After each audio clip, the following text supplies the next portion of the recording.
Slam Sector contains levels of brain rot that may be harmful or traumatizing to some audiences. Viewer discretion is advised. Ladies and gentlemen, welcome back to Slam Sector After Dark. I didn't have a can to crack, so I had to pop this bottle. I hope it sounded cool. I should probably turn my AC off, huh? Yeah. But we've got a very special episode for you tonight. But before we get into it, I would like to urge you all to like, sub, and maybe consider joining as a channel member. If you do join as a channel member, you'll get the opportunity to vote in the poll for what games we play during Skirmish Summer. One of the games that you can vote for is Quar Clash of Rifles. And I think it's currently leading the poll right now. It better be. It's I think it's tied with Infinity for top spot. That's fair. Haven't played Infinity yet, but we did play some Clash of Rifles on Monday, and that was a lot of fun. We apparently got a bunch of rules wrong, so sorry about that. Yeah. I hurt my feelings. Does not hurt my feelings. If I played with you right now, we would also get a lot of rules. There you go.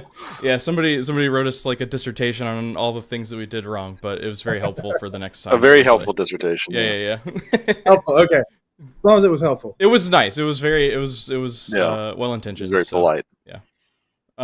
But joining us today is the creator of the Quar universe himself, Josh Qualtieri. I hope I said that right. Thank you for joining us. Close enough. You're quite welcome. So the first thing that we want to get into discussing is how your role as the voice of the Trailer Folk's son in Monsters, Inc. helped shape your career. Someone's been digging. I did a little digging. I have two funny stories about that. One of them is too long, but I will say once I was in New York City of all places, me and a friend of mine, and we were in a Starbucks, and there were a group of teenagers talking about Monsters Inc. and their favorite line, and we heard them say my line. So we didn't say anything, but I heard random teenagers in a Starbucks in New York say that I have their favorite line from that movie. So there you go. Nice. What was the line? It was like, "Get 'em, mama," or something like that. I will not do it in character, but it was, "Mama, another gator got in the house. Get that gator, mama." There you go. Incredible. My mother was played by Brett Parker. She never gets any. She also just worked there. Neither of us were voice actors. We were both just employees, and they needed some lines of dialogue. So is that your only VA role? Yeah, it is. I did some other. It started out as scratch. When we were working on the film and it's rough, we just have employees come in and we would do rough dialogue. But it kept making it through successive actors of other small actors just doing that line, and just mine was the funniest, and so it ended up being in there at the end. So I've done other scratch, sure, but not that actually made it into a film. That's amazing. That's awesome. So, kind of moving more towards the topic of Quar, which is what I assume everybody else probably came here for.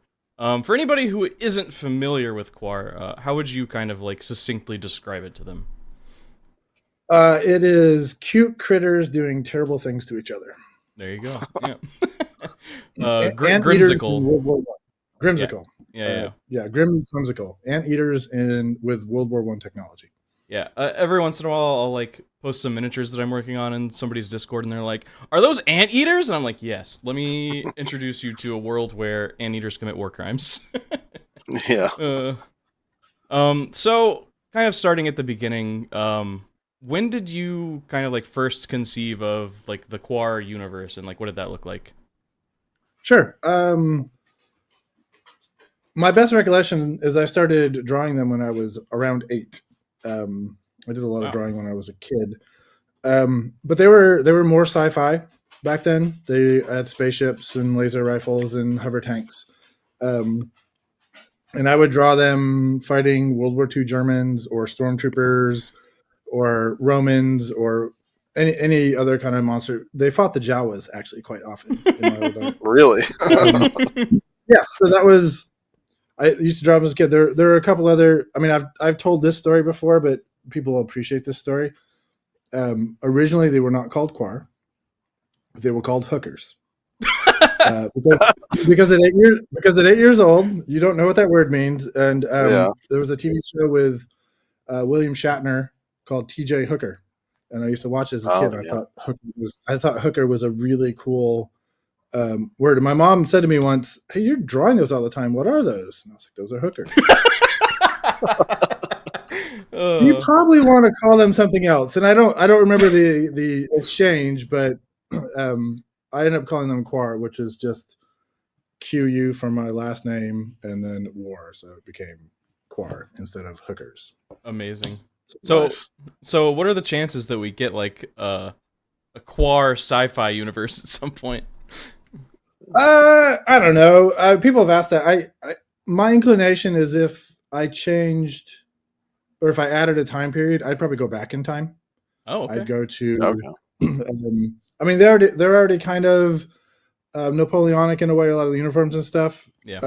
But I'd really like to do that, just nice battle lines, but also go back to like swords and shields and that sort of thing. I think that would be more interesting than doing sci-fi. Maybe some one-off sci-fi, but if Yeah. I did it, I'd go backwards. Nice. Back to like the times of oh my god, I'm gonna remember this character's name, I swear. Go for it. Enkidu? Let's see. Enkidu? Nailed it. Yes. Yeah. That would be pretty cool. Yes. Like Was- the origins of like the rules of war.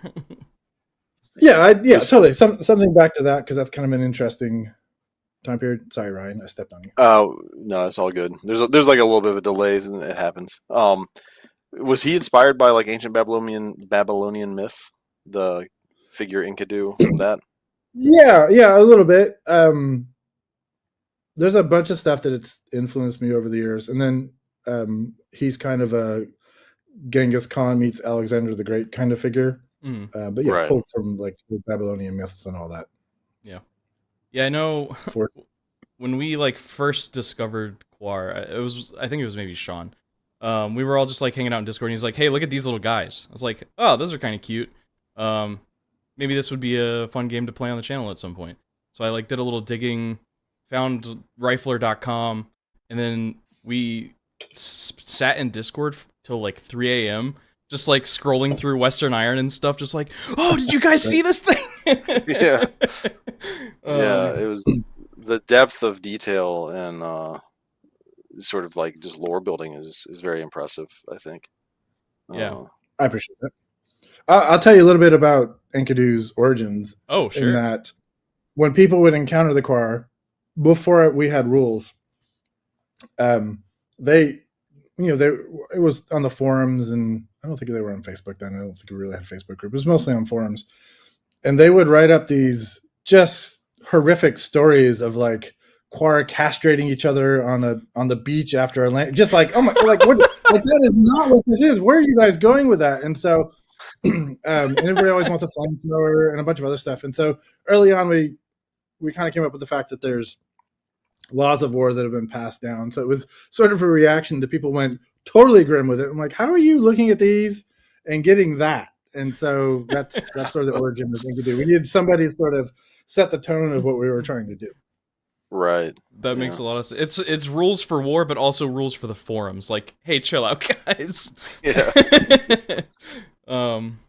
So, one of the things that kind of we were super interested in, just like scrolling through some of those PDFs and stuff, was like the vehicles and the weapons. Like, how do you design some of those like tanks and vehicles? Because they're pretty goofy, but they look really cool at the same time. Thanks. Yeah. Goofy, huh?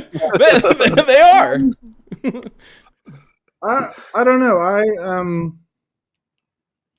I feel like I have an endless supply of designs for vehicles in my head.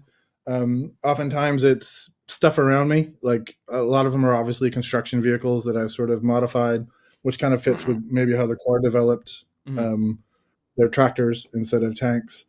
I don't know. I do a lot of scribbling and doodling instead of drawing like really detailed. I like to just scribble out silhouettes, and so I end up with a piece of paper with like 100 little drawings, and there'll be some shape in there that inspires some vehicle out of it. And then I usually don't draw it out at this point because I've been doing it so long. I actually sketch in 3D, so I actually sculpt and sketch it, and it'll change 1,000 times in the course of me building it out. And I try things and I throw them away, and some of the things I throw away I save for later. Like, oh, that doesn't work here, but that might be a good idea for something else. So I don't know. I think it's just beating my head against it and vomiting out ideas.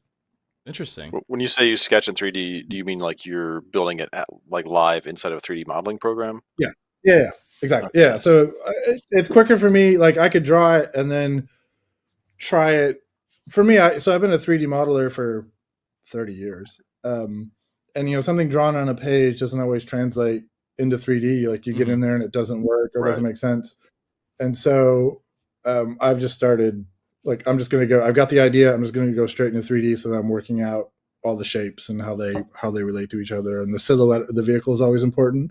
Like most Quar vehicles, you can look at the silhouette and you know what it is. So that's always the first thing is I do really rough shapes of the silhouettes. And then I just detail out from there. Nice. That's really cool. Are you like a real world historical like buff for like World War One? Like, is that something that you've read a lot about? So all those books right there, Those are all 90% of those are World War One related books. I mean, there's some World War Two and there's a lot of Osprey books from all time periods because I love uniforms. It feels like a gross thing to say, but World War One is my favorite war. It's the most thing to say. It's definitely a very fascinating one because of just the changes it had on warfare in general. Yeah, like, stuff was fundamentally altered after that. Well, yeah, because it's the last sort of gentleman's war, like gentleman's war meets mass-produced death. Yeah. So I mean, I'm also obsessed with like the French and Indian War and Waterloo and all that, but World War One has always been my thing. Yeah, I really like Napoleonic era warfare. Something, I don't know why. Something about that's fascinating to me. I play a lot of video games that are based in that, running around with a musket. Something about that's compelling. And people blasting rap over their microphones. Oh yeah, well that's a function of that game. But I mean, I think there's just as a little side note. I mean, World War One has become very popular recently. I don't know why that is. Like when I started doing the Quar in like 2007 or 8, it wasn't in all gaming, but you've got Trench Crusade and you've got all these other things now that are super World War One inspired. And I don't have a problem with that. I don't mind being lumped into all that, but it's been interesting that the past few years it's really become a popular gaming subject. I don't know where that came from. Yeah. I kind of like started noticing it when Battlefield 1 came out. Because Battlefield 1 came out like... I played Battlefield 1, so that might have something to do with it. Yeah. Other channel regular Matt played a lot of Battlefield 1. He still tries to get us to play every once in a while. Yeah, I play a little bit here and there, but... Yeah. So do you play like historical war games, or like what kind of other games do you play? Yeah, I suppose so before we went on air, I was talking about growing up playing hex and counter war games like Avalon Hill, SPI, GMT. I still buy all those. I'm still really into game rules and game maps and counters. So I have a giant library of those. And those are historical. Miniatures wise, I don't really do much historical. I've got some of the 10 millimeter Warlord games, Waterloo, and those things I'm super interested in. I've always wanted to do 28 millimeter Romans, but I haven't really. I mean, to be honest, I don't have a lot of time to play other games at this point. I mean, I still buy them, but I don't have time to paint them. Like I've got a ton of crap. The new Epic 40K Legion Imperialis. Oh well, Legion. I've got all that stuff, and it's beautiful, and I've assembled a little bit of it, but I just don't have time. So yeah, for some reason when I do miniatures, it's fantasy and sci-fi, and if I do like a board game, it's always historical. Interesting. Very cool. So there's like some kind of creative words that like maybe I am just too not well read enough to like kind of piece together the origins of that are in Quar. Like you have like rifler spelled with the Y, and like Milwer and Sithwin and stuff. Like where did those kinds of words come from? Yeah, I'll give you the medium-sized story. Sure. So, I don't remember if this was on stream or not, but I was talking. No, it was on stream. I used to draw the Quar were sci-fi, and I started Zombie Smith and started obviously with zombie miniatures. And I thought that's all I would ever do. But making miniatures was kind of fun. And so I wanted to find other things, other types of models we could do. So I was mining my childhood for ideas because I thought I was a genius child and I had all these great ideas. And so I pulled up the Quar, and again, they were still sci-fi. And over the course of a couple of years of messing around with them with a friend of mine, Sequoia, and everything, we came to like, oh, let's set them in World War One. And so all the old sci-fi planet names became countries on Allwood and that sort of thing. So all that stuff kind of moved over, but it shrank from being a galaxy thing to a single planet. Mm-hmm. And I knew I wanted to do everything, the writing and everything else is sort of in universe. Like I didn't want to be like a human talking about Quar. I kind of wanted to use the Quar terms and all that without going super crazy with it, because then it's not going to be understandable by anybody. And I didn't really know what to do. And I think it was 2005 or 6. I went to England, and while in England, I went to Wales. And anybody that's in the UK or is going there and you cross into Wales and you start seeing these street signs with words that are like 27 a mile long, syllables. Yeah. Yeah, it was awesome. And so while there, I got like a CD on learning like Welsh and some other stuff, because we still had CDs back then. And I kind of became fascinated with the language. Don't ask me to speak it now. But also the Welsh countryside felt like I wanted Quar to feel. Ireland feels that way too. But the Welsh countryside. So I kind of felt like this is Quar. This is kind of the feel I want for the setting. And so it started out that most of the words I would use like Google Dictionary or whatever to see what the Welsh word was for something, and then I would Quarify it. Some words I use kind of one-to-one. At this point though, I just make them up. Like I've made up so many Quar words that I make them up. But it was really it was really just being on a trip to Wales. Interesting. Very interesting. And loving Wales. Yeah. Cool. So what is your favorite bit of like Quar lore?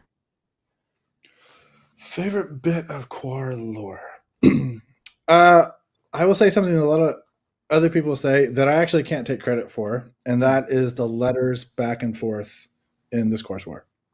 So Pete Murray, he's Mr. Pete on Discord.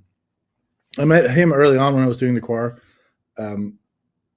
He's in the video game industry, and he would write these little snippets on the forums and stuff back when we had forums. And I was like, dude, like I'm too busy like writing rules and doing all this other stuff with Anthony. I'd love it if you'd help us do this first book, the original This Quar War. So he helped with a bunch of fluff, and it was his idea for us to do these letters back and forth to try to get some flavor of the world. Mm-hmm. And so I don't remember. Mr. Pete will remember how much input I had, but I think those were mostly Pete wrote those, and I think they do sell the world, and everything after that is sort of influenced by those letters and the feel of those letters and the tragedy of those letters.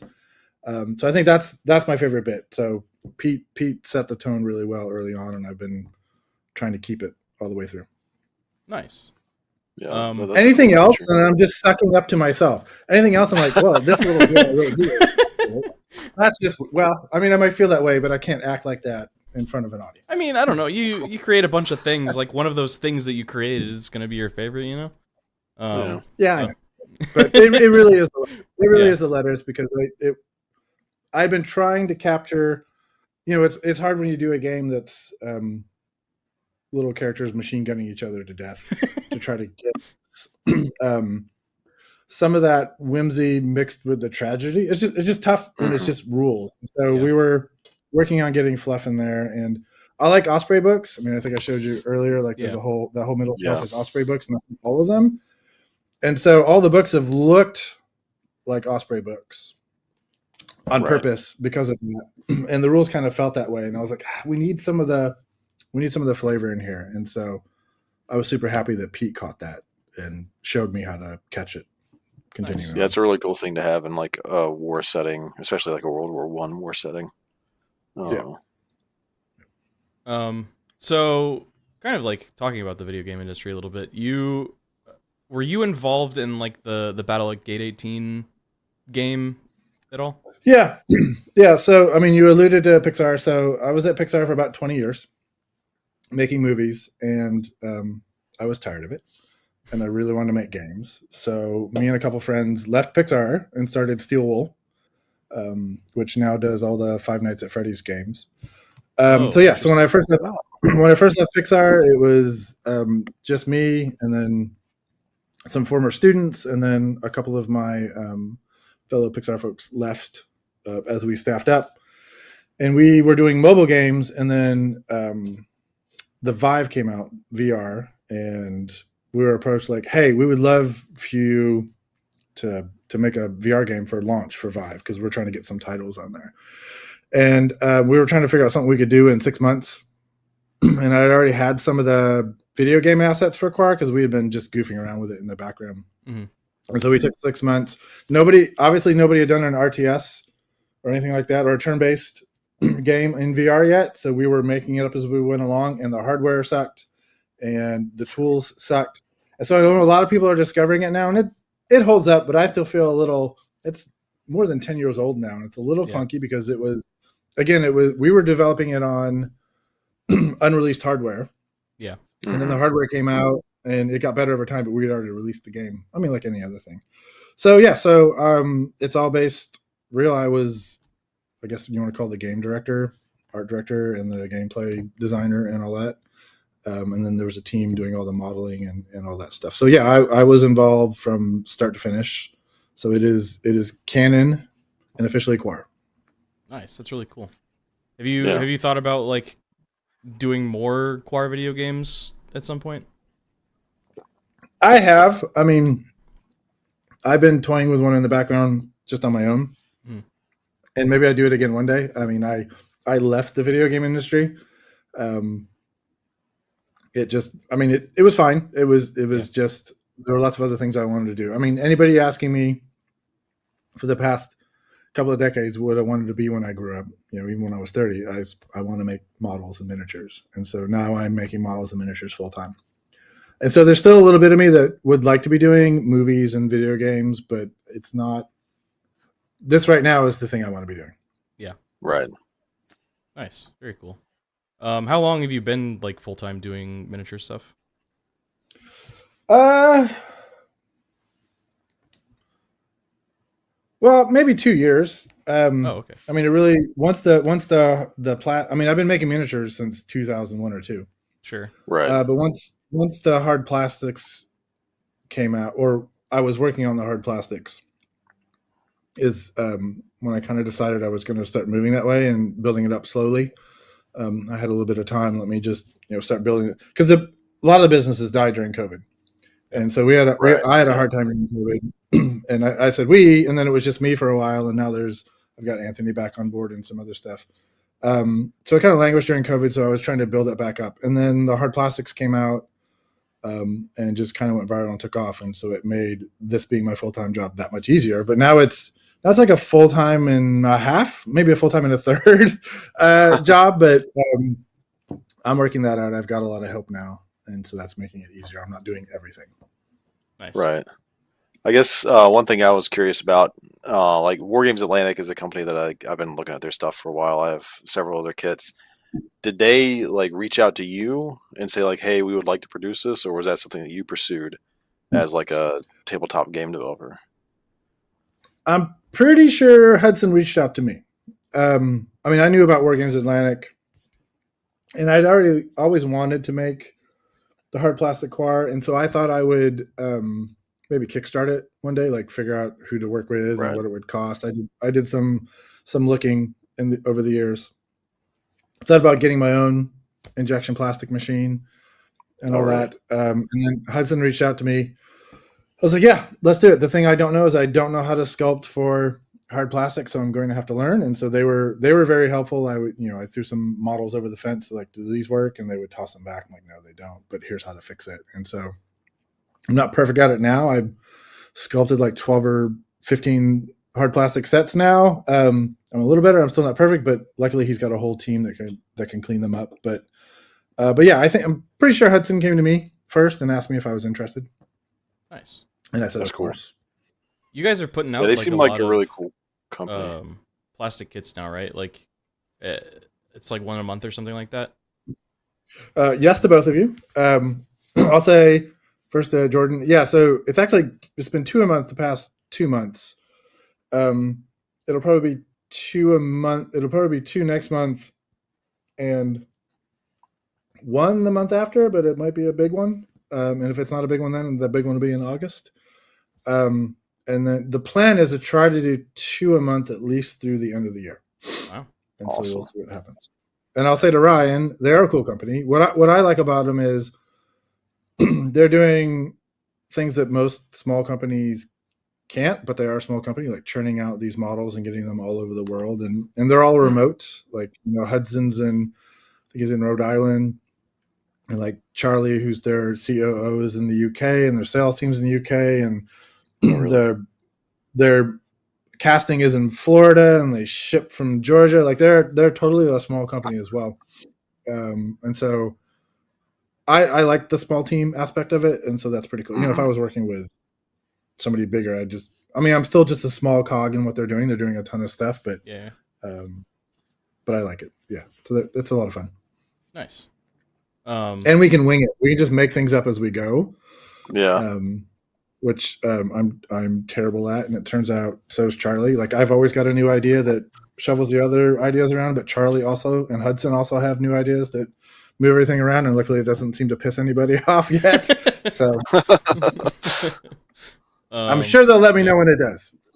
Nice. Yeah, that sounds like a really cool dynamic. I know like a lot of the bigger companies, like obviously Games Workshop, but even some of the ones that are like slightly less popular kind of run into they like slow down or they kind of get stuck a lot on specific IP things, and just because they're a bigger company, it's kind of a lot harder to work through all those layers of red tape. So For sure. Cool. So would you say that Quar, you talked about it like kind of going viral? Has it seen like a kind of a big resurgence or like a big uptick in interest recently? Yeah, I mean over the past year, the first plastic set only came out about a year ago, and there was only one plastic set for about a year. I mean, the Fidwog came out in January. I know that like you could buy 3 boxes. The starter set had the Crusaders and the Qualtieri, and then they got split. So basically, we were living on one frame plus all the resin stuff I've been doing for a year, and it sold really, really well. I know the box set was selling out all the time and had to get reprinted. And it's just continued to do that. I mean, if you guys might be familiar, Mishmash did a video, Yeah. and that's the one that like lots of people have done videos, but that's the one that really took off right before the 4th of July weekend. And I had to turn the website off if you guys weren't around then at one point, because from whenever his video came out until the day after 4th of July, which was 4 or 5 days, I did a year's worth of sales in 4 days. Like what I had done the year before, I did in those 4 days. Wow. And it was just me, and a lot of it was the metals that I just can't produce anymore. And so I had to turn the website off and turn a bunch of stuff off. It just went nuts, and it has not let up since then. It is not quite as bad as that viral weekend, but it's hundreds and hundreds of orders a month. Damn. Nice. So yeah, so it's still going. And I mean, that's why we're producing so many plastic sets. So everybody needs to go out there and buy lots of plastic. Yeah, go buy plastic Quar sets. Yeah, you can get it from Wargames Atlantic. You don't have to get it from me. I don't mind that, but buy lots of plastic, because the more plastic we sell, the more we're gonna make. Yeah, I know. I've already been kind of like eyeballing some stuff. Like the new like plastic command squad for Crusaders just came out, right? Oh yeah. Yep. I need to get a squirrel handler. They seem very good. But yeah, Nice. I have a kind of weird question, and this is like I got a weird answer.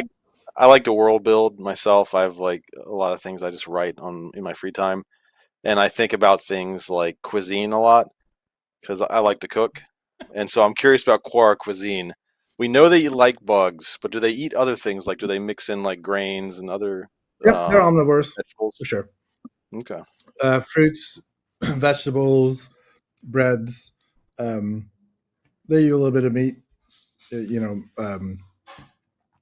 I say red meat. whatever. Not just bug meat, but Right. they would eat some stuff. So they're omnivores. So even though they're anteaters, just to keep them kind of relatable and all that, they're alien anteaters. So they still eat it all. They have coffee and tea and booze and all that stuff. Do they still sometimes just go out for that OG snack of just like putting their tongue in an ant mound? Or is that totally, 100%, all the time. I mean, one of the I don't have it in front of me, but on the Qualtierians, there's a little tube that you can put on their backpacks and stuff, and a little wind tube, and that is a ration pack. So that could be a tube full of ants, and they just they just got like a little portable ant farm. Yeah, I was wondering about what that was. I put it on a few of my guys. I gave one of the guys the bread bag. Yep. Hoagief. Yep. Yeah. So yeah, lots of pastries. I'm sure they make a lot of pasta because I imagine watching an anteater eat pasta is probably pretty comical. So. Yeah. Oh yeah. It's way more fun if they just eat everything we eat because that's fun. You get to imagine how an anteater would eat it. Yeah. There's actually there's a bunch of anteater accounts I follow on Instagram. Totally worth it because they are goofy creatures. Do you get like inspiration from watching anteaters do goofy stuff? A little bit. Like it just, Yeah. A little flavor in my head as I'm working on stuff sometimes. Nice. Cool. So if someone wanted to get into Quar like kind of fresh, where would you recommend that they start? Well, I think the easy thing is, well, it's not so easy now. The starter set, right? The starter set comes with 2 forces and a rule book and some dice and all that. And so everything is in that box that you would need, except for, I guess, a measuring tool, a tape measure or something. That's a little harder now because those quick start rules are almost 2 years old when we wrote them and gave them the Wargames Atlantic. And they were meant to be quick start and not to support the game for a year and a half like they have been. And so the big thing that's this summer is a new starter set with different factions in it and an updated rule book. And then soon after that, and so that'll be another quick start book that doesn't have all the rules in it. And then soon after that, probably the month after that, will be a standalone hardback that will have the full rules, which will add like tractors and the tales, which is, to me, you guys were talking earlier about being narrative gamers. Right now, the tales, which is sort of the campaign system, is kind of a couple page afterthought, but it's going to be a much bigger section of the book because that's kind of how I would play it, is like a whole narrative campaign with some light role playing elements. So the starter's still a good place. I mean, those rules are totally playable, but if you met somebody that's been into Quar for a year and a half, they'd be like, oh, no. You need to go download the addendum from rifler.com or Wargames Atlantic or wherever that would be. But the flavor and the learning, I mean, it's not a vastly different game. And the new starter and the new rulebook are also not vastly different. They're just some clarifications and some new skills and adding tractors and heavy machine guns and cavalry and that kind of thing. Do we know what factions are going to be in that starter, or is that top secret? Do we know or do I know? I know. Do you know? No. Fair enough. All right. So that's this summer. We'll announce it soon. I just anytime I say something concrete, it's not. So right now I know what those 2 factions are. There are some logistical things with what we want to do with the box and what we want to put in it that might push the box around in time. Hopefully not, maybe like a month back or whatever. And I don't know. There's just some logistical things, and so I don't want to go a month without a release, but I think we have it locked in.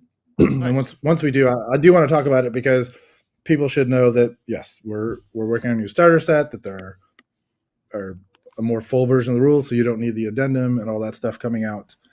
It's fair for people to know that. I just don't want to say it until it's solid. Sure. Fair enough. I get Very that. Cool. Yeah. I'll probably be getting that day one. I'm really excited. I will say it'll be completely new models you've never seen. Oh, Okay, new plastics. Let's go. All right. So it's not just going to be the Crusaders again or the Qualtierans. Or we're not going to throw a Fidwog frame in there. It'll be 2 new factions. It'll be Western on Yara and We're not going to guess. We're not going to guess. Well, you're going to guess. We're not going to answer. So outside of like Quar stuff, what other miniatures and like other things are you working on? Well, so in reference to earlier, I really do like the Napoleonic era. So I have been working on Tuscan Saber, which is Muppets with muskets. I toyed around with it a few years ago, right before COVID, and I just couldn't put the time into it that I needed, so I pulled it down.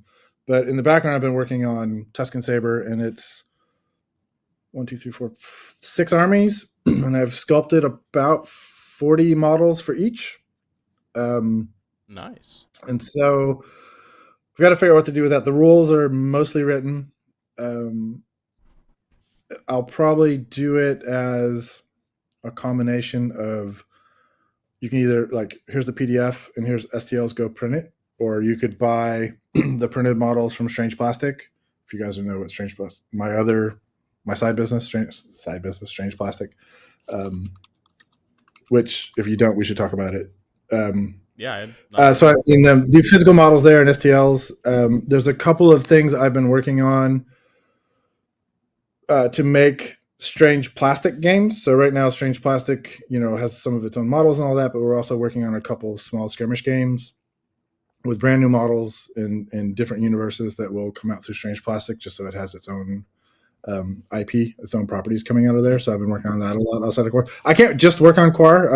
I would love to, but my brain doesn't work that way. I've got like a bunch of shit in my brain that wants to come out. And so I'm trying to do everything from here on out, everything that's not Quar, I'm trying to funnel it through Strange Plastic so I don't feel like I have to touch all of it, if that makes sense. So there's some other sculptors sculpting besides me. Some of those games are completely done by other sculptors. And that doesn't bother me. Like I don't want other people sculpting Quar, but they can sculpt the other ideas. So that's like right. So Strange Plastic is like fully separate from like Zombie Smith. Yeah. So Strange Plastic, I started up with a friend of mine, Jared, and there's like 6 of us now, and started out as like a manufacturer for. There's lots of people at Zombie Smith over the years that came to me and wanted me to cast their minis up or design minis or whatever that is, and it was always more work that I could do, but I realized there was so much work that I could probably at some point start a business out of it, and so that's what we did. So Jared and I started it with another friend of ours, Jonathan, and we can do metal, we can do Siocast, but we've also got like 80 3D printers, and almost immediately once we got going, it's just book solid. But over the past 6 or 7 months, I've been slowly getting my 3D printing done at Strange Plastic as well. So I have to do less of it, and the sorting and all that. So I have to do less of that because I was printing, I was cleaning the prints, I was packing them, I was doing the shipping, sculpting, writing rules, writing fluff, doing the art, and it was just too much. So we've managed to grow Strange Plastic to the point where they're doing almost all, except for the 15 millimeter stuff, they're doing all of the Zombie Smith printing there, and then packing. And then I gathered up bits for the orders and I bring them back here home and I ship them out. But yeah, the reason I think Strange Plastic is important is because in this day and age, shipping sucks. And so I have obviously a lot of customers in the UK and Europe and New Zealand and Australia. And so we opened a branch in the UK, and we've opened a branch in New Zealand. We've partnered up with some folks there. So if you go to Strange Plastic and you order Quar, not everything is up there. We're slowly getting everything up there. But if you're in the UK and you order Quar, it sells it to you in pounds, and it charges you local shipping, and you get it from a local print shop that we've partnered with in the UK. And so you save on customs and shipping time and all that. And so the same with New Zealand and Australia, because it is so like shipping a box to Australia is $40. It just starts at $40. And I only charge $20 because usually they're big orders, and I'll eat that extra shipping. But it's and it takes like 6 weeks sometimes. So we've got Northland Hobby, which is the biggest or one of the only game stores in New Zealand. This guy Dave runs it, is now our print partner there, and he's going to run Quar demos in his store and all that stuff. But if you order off Strange Plastic from New Zealand or from Australia, automatically charges you the right in the right currency, so you don't have to worry about exchange, and it charges you for local shipping, and you'll get it in 2 weeks instead of the 6 or 8 it takes to get from me. So Strange Plastic has been great to get like stuff, and so I'm looking for European partners. Nobody needs to contact me. I'm already in touch with a bunch, just because there's all kinds of new rules in the EU now about shipping stuff in with this IOSS thing and all that, and so I'm working on a European partner next. That's really cool. So it's like a way for like smaller creators who might not have the means to like distribute their stuff to like get that done. Yeah. So yes, thank you. That's a good point too. So there's a lots of people besides myself and Strange Plastic on the Strange Plastic website. In fact, Wargames Atlantic, they've got their digital tribe. We've got all their models up on Strange Plastic, so you can order the prints. We've got a bunch of other folks, and then there's 3 or 4 more people that we're onlining in the next couple of weeks that are some big names. And so yes, so if there's a creator out there that does STLs and doesn't have a way to sell prints or doesn't want to and wants them to a little more easily get them to customers around the world, they should absolutely contact us. And if it makes sense, we'll get the stuff up on Strange Plastic. And in the background, like this isn't a secret. So Westphalia did like a Trench Crusade, the Red Brigade thing after the main thing. Yeah. So we're actually fulfilling all those models. So we're producing all those models and shipping them out. Neon Lords, there's like a bunch of people that we've done manufacturing for. And so if there's somebody out there that just wants manufacturing done, Strange Plastic's doing that.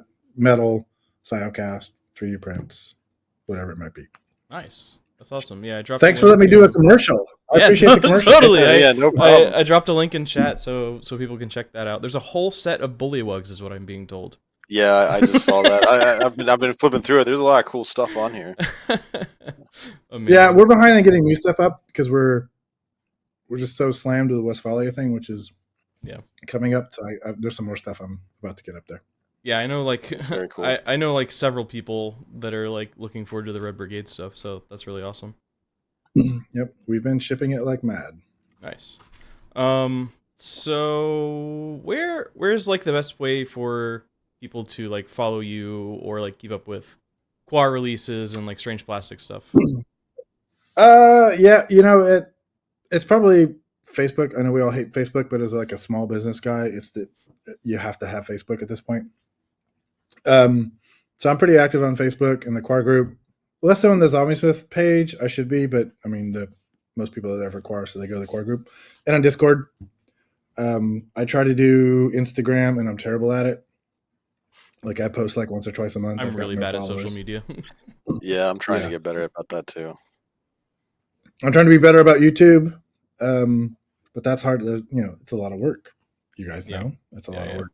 Yeah, it's hard to fit it in. So yeah, I'd say mostly the Facebook group and Discord. There's lots of helpful folks on Discord. There's lots of unhelpful folks on Discord, and if they're watching, I know who they are. I know who they are. I mean, I think those are the easiest places to find me. Nice, very cool. So before we wrap up, let's field some questions from chat. No, the difficult people from Discord are probably sitting in chat. Let's see. We've kind of already answered some of these. What's your favorite faction to play? To play, well, I love Crusaders. That's just me. Let's go. So that upsets some folks. As a creator, maybe I shouldn't pick a side, but I'm a Crusader. Me too. Well, now I know I'm the bad guys. You are the bad guys, yeah. I thought that was pretty obvious, but you know. Stinking royalist, man. Are there any rules for Quar that you wanted to try but ended up like getting scrapped? Yes. Anthony and I design games kind of chaotically, and there have been entire systems that maybe we work on for like 6 or 7 weeks and go, shit, this doesn't work. We got to do Yeah. something else. But there's some kernel of something really cool there. I think we've always tried to do games that aren't the same as everybody else. Like, no offense to everybody else, but so many games to me play the same, and I won't name names because I don't want to be that person. They just play the same. Yeah. And I'm also, like you mentioned, Infinity earlier. Infinity is one of my favorite games, and Oh, really? one of the reasons I like Infinity is so I understand that laser rifles and mecha aren't real, but when playing that game, if you think, what would I do if this were real? It works. Like if you want to cover this street with your heavy machine gun and you want to flank with this guy, it just works. Like the game is not in your way, right? It doesn't. If maybe it feels more like a simulation, which is maybe how I sometimes want to play games. So when working on a game that, like, I feel like Clash of Rifles, like if you think about what you want to do, you do it. A lot of people come into it and they think they're playing 40K, so they bunch their guys up and they try to move them as a group. I'm like, no. Don't do that. Like, we're zoomed in here. Your guys don't need to be 2 inches from each other. Like, watch Band of Brothers, right? They're going to isolate that house with a machine gun.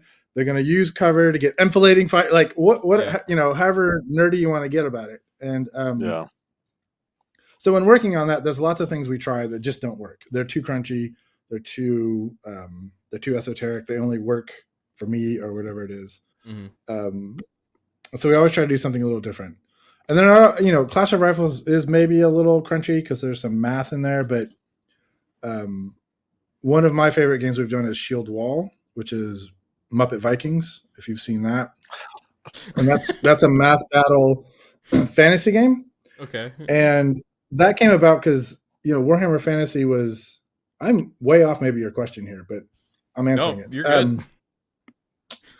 Warhammer Fantasy was cool to me, but you would take these 2 blocks of models and they would slam into each other and you roll some dice and you're pulling dudes off the back. I'm like, that is not exciting. Like, what? That is the boring thing. So the point that's interesting is where those 2 blocks meet.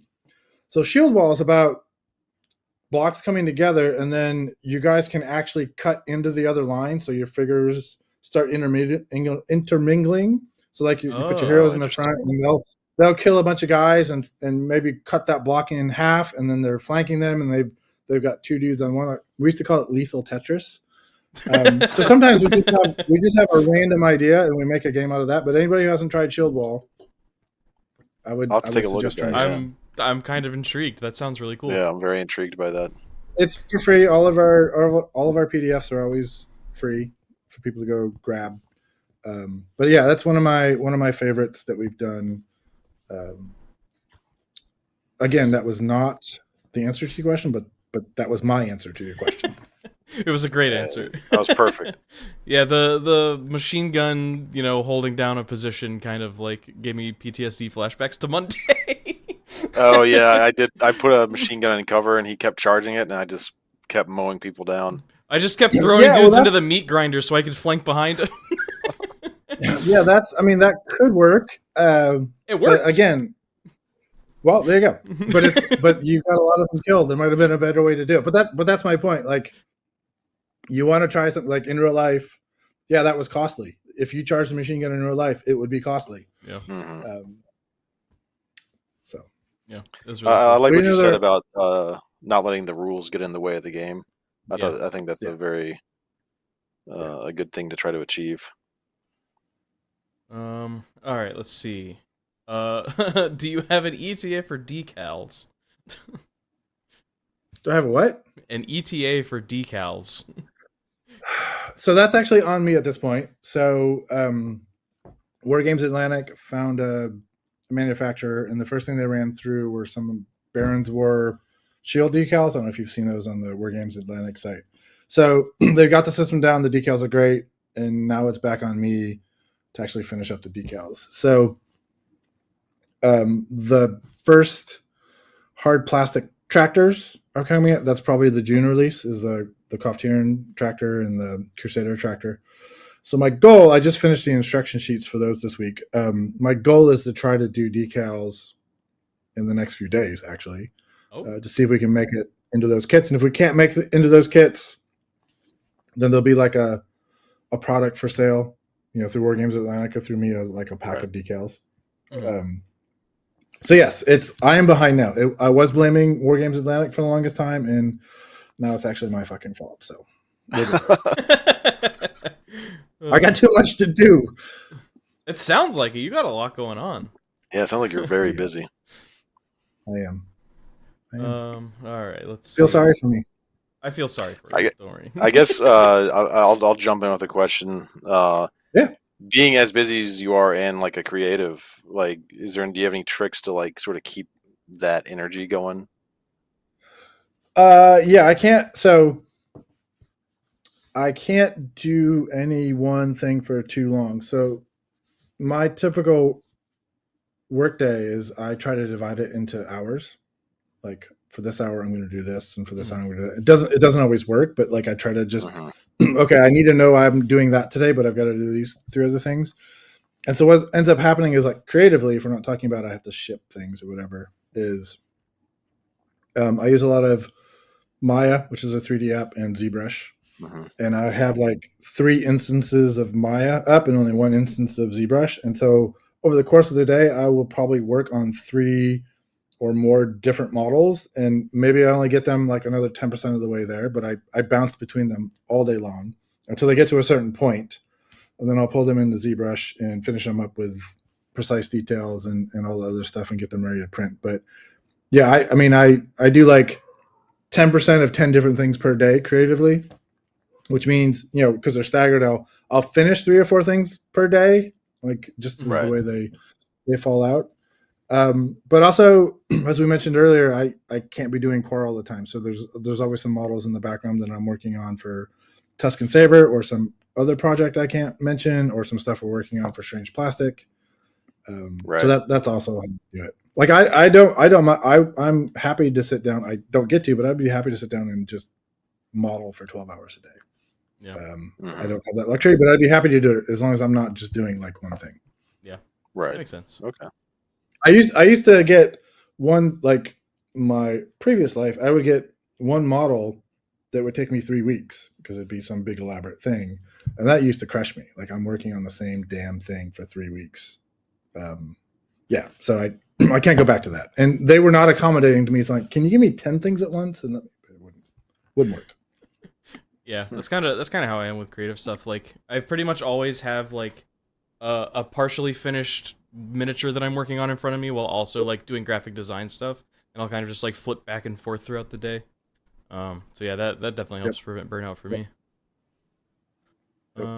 Let's see. Will you ever develop Quar diesel punk mechs? I don't want to say no.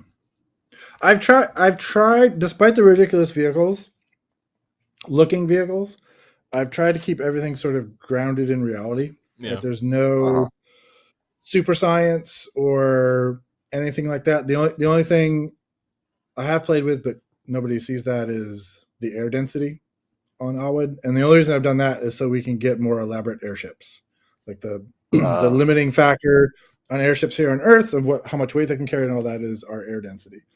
And so if you just double it, which isn't actually that big a deal,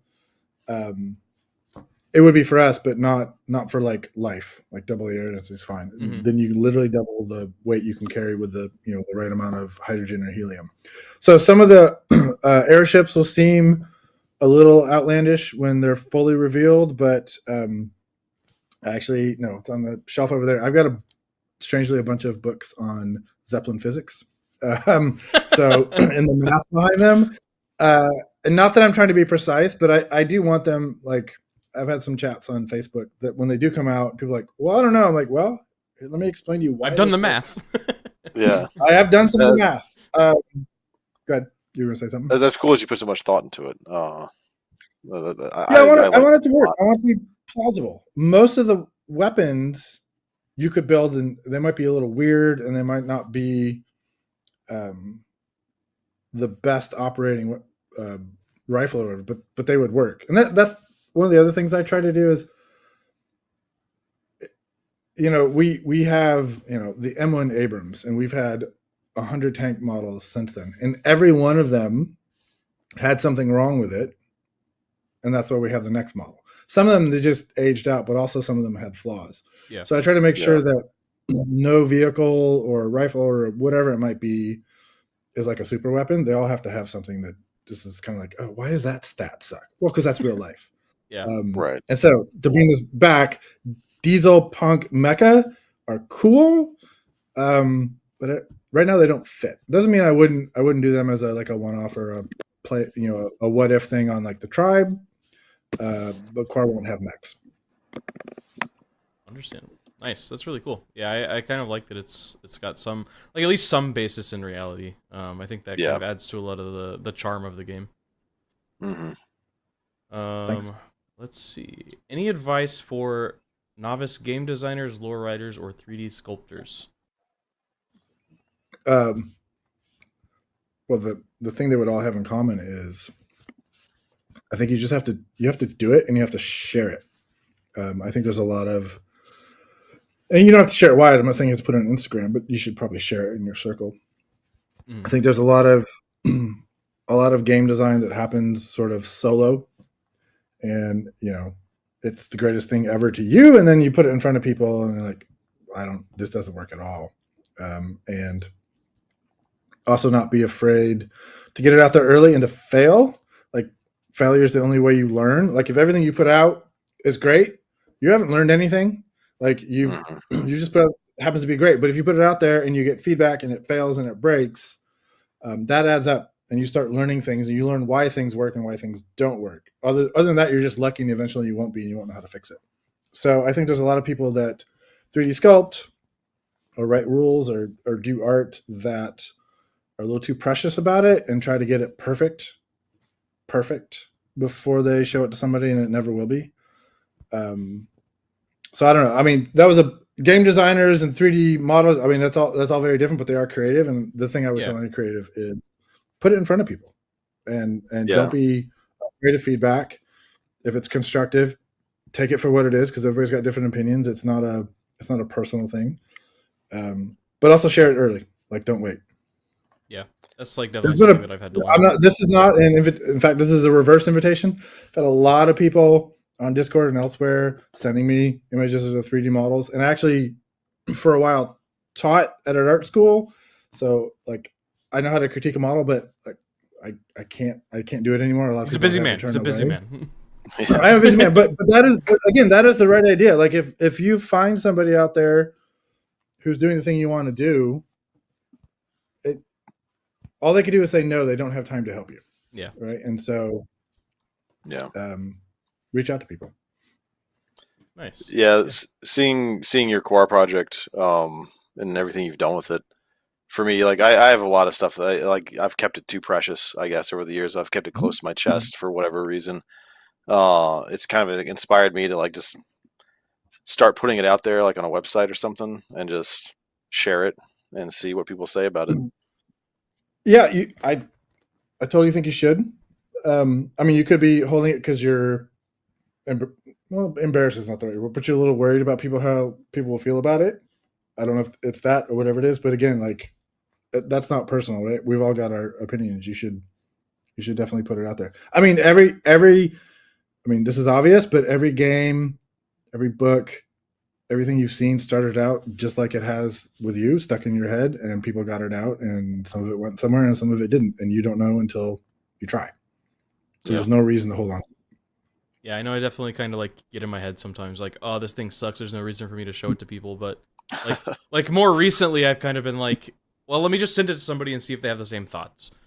That does not go away. Just so you know, even if you're out there, you're making money off of it. Yeah. That does not go away. That is just, I mean, and if it does, you're probably an asshole if that goes away, right? Which is fine. There's plenty of those creative folks too, but yeah, like don't expect that one day you're gonna be like, oh, I shit gold. Everything I do. That is not true. I still like, sometimes I'll put stuff up And I'm like, I don't know if anybody's gonna like this. And people are like, oh my god, that's great. And I'm like, okay, that's because you people are easy. But yeah, so don't expect that. Don't expect that to ever happen. And that keeps you humble, and that keeps you honest, and maybe maybe it's good for you. In fact, Yeah. it is good for you. Yeah, absolutely. All right, let's see what else we have from chat here. When the mini factory reaches 400 people, there are plans for terrain. Do you have any examples that you can show? I've been thinking about doing that. I should. Speak about being precious about something. So, when I was at Pixar, when I wasn't voicing Monsters Inc., I wasn't really a character guy. I mostly worked on sets and props, 3D modeling, and the texture painting. So I spent 20 years building like film quality sets and basically terrain pieces. And so I'm a little worried about me and when that stuff comes up. Like I really want to do it, but I'm worried that I'm going to noodle it and I'm going to be too precious about it and spend too much time. And so I do think it's a good point. I think maybe to encourage people to get to 400 or just to like figure out what my workflow is going to be. I should generate some of the training I'm thinking about. I have some, but I should generate some more final pieces and figure out for me where I can stop, like how far I actually have to go. So yes. So whoever asked that, thank you for lighting a fire under my ass. There you go. That was Feathers McGraw. Thank you for this. What model, if you had to pick only one, are you the most proud of? What if it's something you haven't seen? Oh! I mean, you can show us that too, if you really want to. Not easily. So I really, you said I could share something with you. Oh yeah, if you send me pictures on Discord. Hold on a second. Then I have to load Discord back up. Fill the silence, gentlemen. Fill the silence while I. Ryan, why don't you tell everybody about the game that you lied to me about? Oh. Yeah, Jordan. Last night we were talking about rules, and he mentioned that we should make our own game, and I just off the cuff started lying to him about a game called Bog Standard, where you're a bunch of frogs fighting for each other's battle standards in a swamp. Ooh, we could do that. Let's do it. I kept going with it. I can't remember everything I said. I was just firing from the hip. Yeah, I said like instead of morale, you have a more ale phase, and you have a glug glubber to distribute ale to the boys. You have to pass the croak test when you get hit. There'd be a lot of puns. Why is this a lie? You came up with something genius. That's what I'm saying. I think my response was, well, this has to be a real thing now. I actually already started coming up with rules for it just when I was laying in bed. I have some rules. And this was literally yesterday, by the way. So yeah. In that time. It'd be a skirmish game with a bunch of goofy frogs. And maybe, I'll keep tweaking it. And I won't be precious about it. Don't be precious. I'll just throw it out there. Frogs with swords or frogs with guns? Muskets. I think I originally said blunderbusses. You said blunderbusses, yeah. Or barehanded karate ninja frogs. It could be a mix, There you go. All right. Here's what we got. Oh, that looks cool. I threw you some images. This is not my favorite thing, but just some of the vehicles I'm working on lately. Because one of these images is I was super happy with. This was it's a sketch. This is going to be a Quar police vehicle. Oh, for later. I like it all. Is this a gun or is this like a periscope? That's a gun. It's a gun? Nice. Yep. This is really it's not cool. The model's not quite finished. Sure. But this is something I was tweaking the other day. Nice. That's very cool. I'll show this. So this is a bad FDM print, but I'm finishing up the Morphid, which is the Fidwag big transport thing. So we did a quick FDM print. It'll be resin. Probably up in the tank. probably up on the website next month. Very cool. Next. What is this wow. guy? No, this is also this is a weird one of the things I want to do for the full game is allow you to run full squads, not just of like basic rifles, but say you wanted like a miner squad, like here's a Fidwog miner or the new Crusader Pathfinders, whatever that might be. So I figure each of those kind of needs a vehicle. So this is me playing around with a Fidwog miner wagon. So it's like a little turtle shaped welded thing. It's not done, but this is some of the stuff I've been working on recently. So I thought I'd share that. Oh, that's just the other side. Look, there's That's very little cool. ladder. Nice. That's really cool. Is this like welding marks basically? Yeah. Nice. And the thing that's really not finished here are the wheels. Yeah. Like those are just. I was gonna ask, is that like gonna be wheels or is that gonna be tread? Yeah, there's gonna be wheels. It's gonna be a wagon, so we don't call them armored cars. It's like an armored wagon. Oh, nice. Okay. Cool. So it'll be wheels, not treads. And then this is a new Fidwog anti-tractor tractor. So the little Finrid had that comes in the plastic, but this is like a little 3 Quar light tractor for the Fidwog. That this is obviously a drawing of it. So I'm super happy with this. This one actually was never a drawing. I just started mocking it up in 3D, and then I drew it after. And the reason I was showing you these, so you asked me what my favorite model is, and it's often whichever one I'm currently working on, which sounds like a cop out, but like I am excited about the stuff I'm doing, and usually whatever the next idea is the thing I'm excited about. And so those are some of the things that I'm finishing up now. Like I had roughed them out a while, but I'm trying to finalize them this week because I'm well ahead on plastic sets, and I'm working on some tribe and some resin releases. Nice, very cool. Yeah, I love very those. Cool.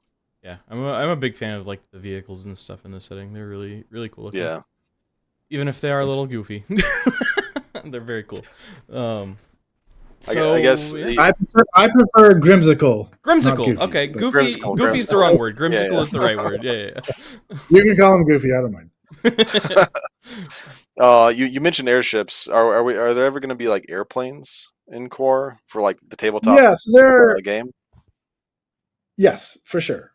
So there are some designs that have been floating around in all of the books for a little while. I don't think this is a terrible secret. Some people know about it. So do we have time? I don't know if we're running late. Do we have time for a little story? Yeah, go for it. Yeah.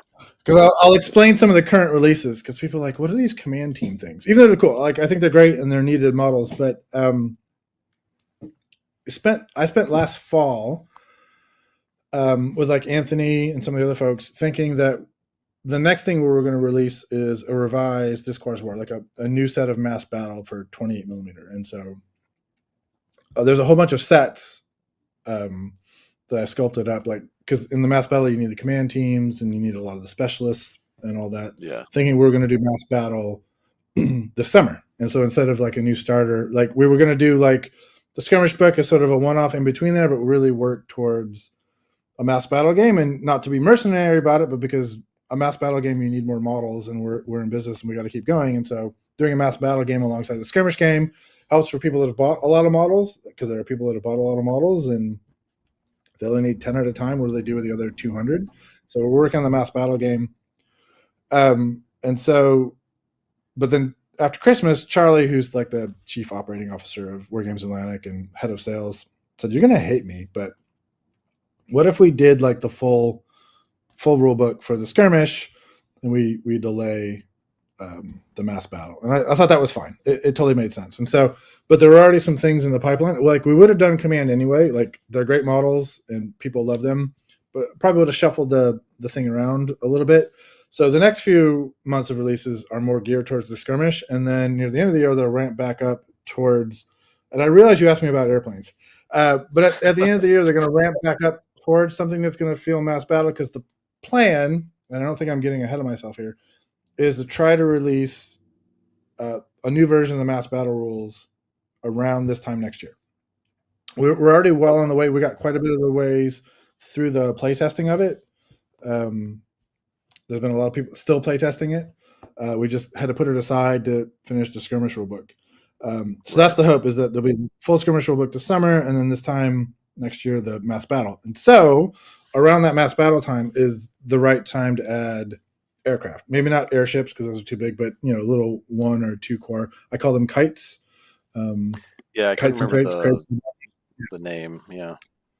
So some small kites are totally something I plan on doing. I mean, maybe it'll be a little bit before the mass battle, but totally something I plan on doing in the tribe, and then resin on Zombie Smith and Strange Plastic.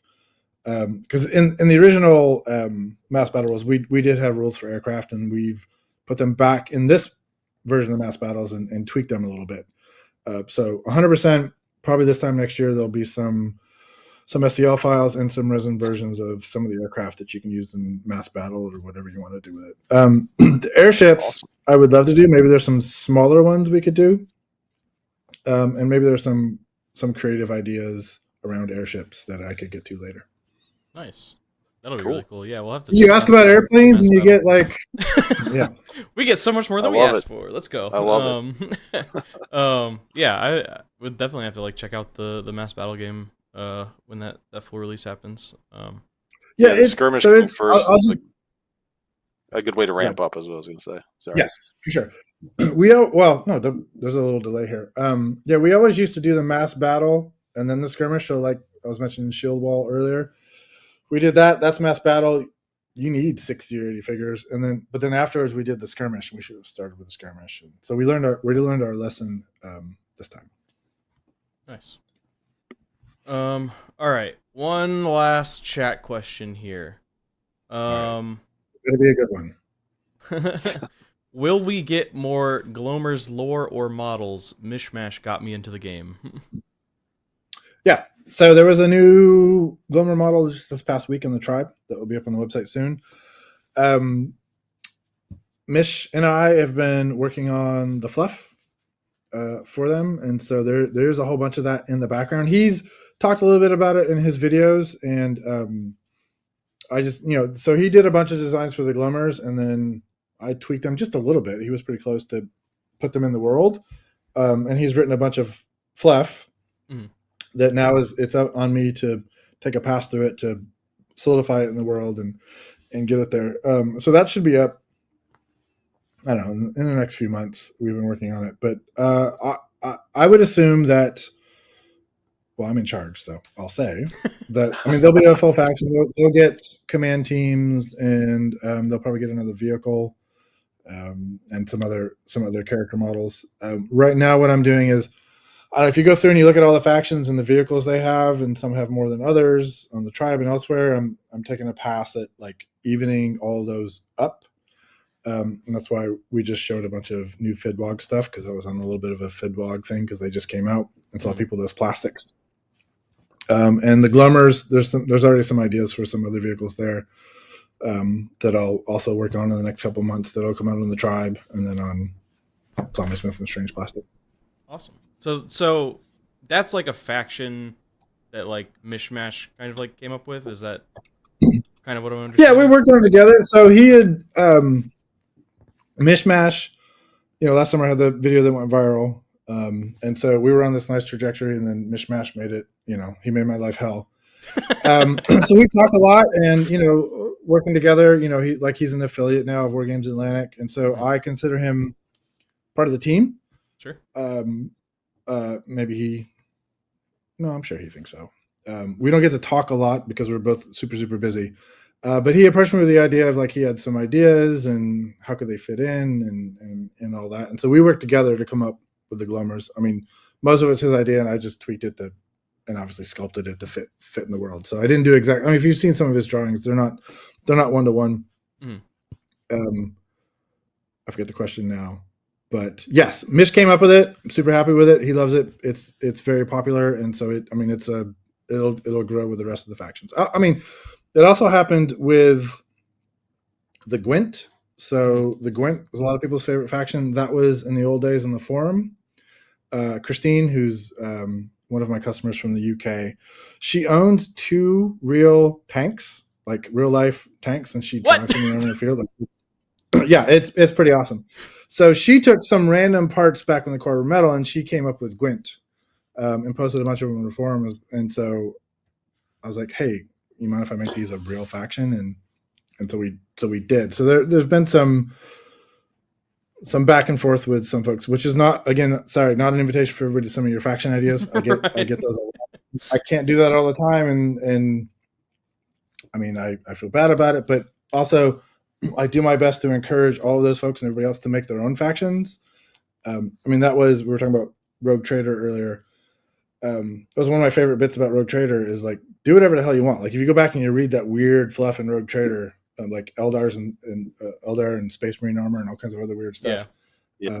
I've tried to keep everything purposefully a little loose in the world. Like I'll be very specific about the overall thing, like in Western Iron, but less so about what everybody's uniforms are and that sort of thing. To encourage people, like if you want to paint them blue, paint them blue. If you want, to put different, if you want to put Royalist arms on Crusaders, go for it. Swap the heads. Like totally in world, there's a way to make that make sense. I've tried to set up the fluff so anybody can fight anybody else. It even makes sense if some Crusaders fight other Crusaders.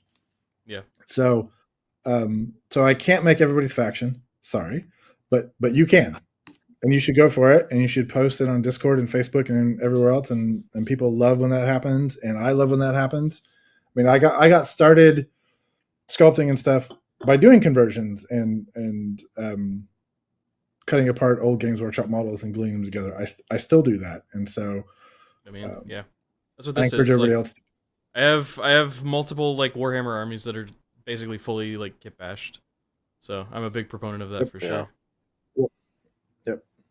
All right, so that's it for chat questions. Before we wrap up, is there anything else that you would like the folks watching at home to know? I'm thankful. 8-year-old me would be very ecstatic of where we are now. I grew up, like I said, drawing them, but also building tank models and other things. And so doing plastic kits of my own has been super rewarding. I just built the first Chai Weethel that's a hard plastic. So the first tank kit that I've made. Super cool. And I couldn't have done that without everybody's support and understanding when I'm behind and doing everything else I'm working on. So I would say that I appreciate all of you and your enthusiasm and you guys being into it and the grace and leeway you give me when I'm behind, which I feel awful about. I honestly do every day. It causes a little bit of acid reflux and I'm working on making that better. But do know I feel bad and you all keep me awake at night. So I hope you all feel terrible about yourselves. Awesome. Well, thank you so much for joining us. But you also all pay my mortgage, right? So we're good. There you go. There you go. It's a little give and take. Yeah. Well, thank you so much for being here. Yeah. That was a great chat. I liked a lot of the insight there. I like how kind of like community focused everything that you do seems to be. So that's really awesome. I think it has to be. Yeah. I think in this internet age, we all kind of hunger and want that connection, and unfortunately, a lot of that connection now comes, over politics or the Kardashians or something like that. So when we can get together over something that's like fun and creative and doesn't involve the real world as much, because we get enough of that shit every hour of the day. I think we're better for it, and so I enjoy the community aspect, and I think it's super important. Awesome, yeah, us too. Awesome. So folks at home, make sure you guys join us on Monday for our first run with the brand new Death Guard Codex. We're gonna be playing with the brand new World Leaders Codex the week after, and then after the stream, we're gonna send you guys over to our friends at Northern Knights Gaming, where they're gonna be playing some 40K. So one more time, thank you, Josh, for joining us. It was a great conversation. And everybody at home, have a great night.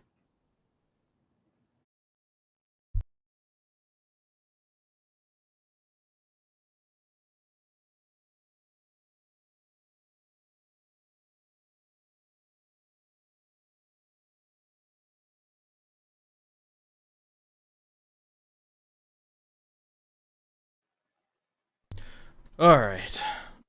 Thanks for that chat, man. That was really awesome. Yeah.